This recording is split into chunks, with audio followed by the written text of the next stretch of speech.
রাধে রাধে বন্ধুরা, নমস্কার। সঞ্চিতাস ব্লগে তোমাদের অনেক অনেক স্বাগত ও অনেক অনেক শুভেচ্ছা। তো দেখো, আজকে সন্ধেবেলাতে না রান্নাঘরে থাকতেই বেশি ভালো লাগছে, অন্যদিকে কাজ করতে একটুও ইচ্ছা করছে না। তো ভাবলাম যে রান্নাঘরটা এই দু একটা যে কাজ আছে সেই কাজগুলো করি, আর একটু চা বানাই, চা খাবো। তো চিনি তো অল্প আছে, চিনি ঢালা নেই, তো চিনিটাও ঢেলে নিচ্ছি। তো যাই হোক বন্ধুরা, তোমরা সবাই কেমন আছো? ভালো আছো তো? নিশ্চয়ই খুব ভালো আছো। আশা করছি তোমরা সকলে ভালো আছো, সুস্থ আছো ও আনন্দে আছো।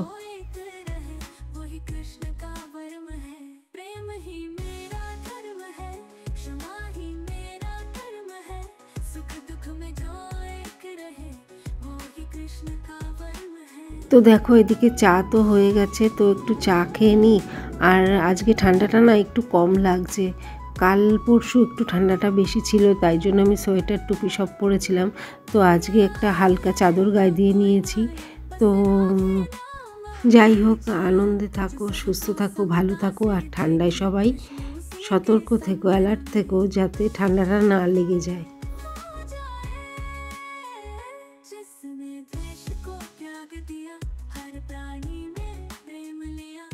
তো বন্ধুরা, চলো বাসন গোছাতে গোছাতে ভগবান শ্রীকৃষ্ণের দু একটা কথা আলোচনা করে নিই। ভগবান শ্রীকৃষ্ণ বলেছেন,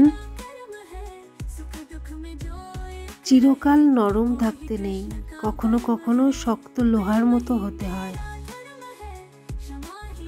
না হলে সবাই নরম মাটি ভেবে পা দিয়ে পিষে চলে যাবে। ভগবান শ্রীকৃষ্ণ বলেছেন, যখন সত্যের সাথে অসত্যের লড়াই হয় তখন সত্য একা দাঁড়ায়, আর অসত্যের বাহিনী হয় বিশাল। কারণ তার পেছনে মূর্খ, লোভী, স্বার্থপর ও বিশ্বাসঘাতকেরা থাকে। কঠিন সময় আসবে এবং চলেও যাবে, তাই তাদের দ্বারা প্রভাবিত না হয়ে সহ্য করতে শেখো। এই পৃথিবীতে কোনো কিছুই চিরস্থায়ী নয়। তাই বন্ধুরা, যে কোনো পরিস্থিতিতেই নিজেকে শান্ত রাখো, তাহলে সহ্য শক্তি অনেক বাড়বে।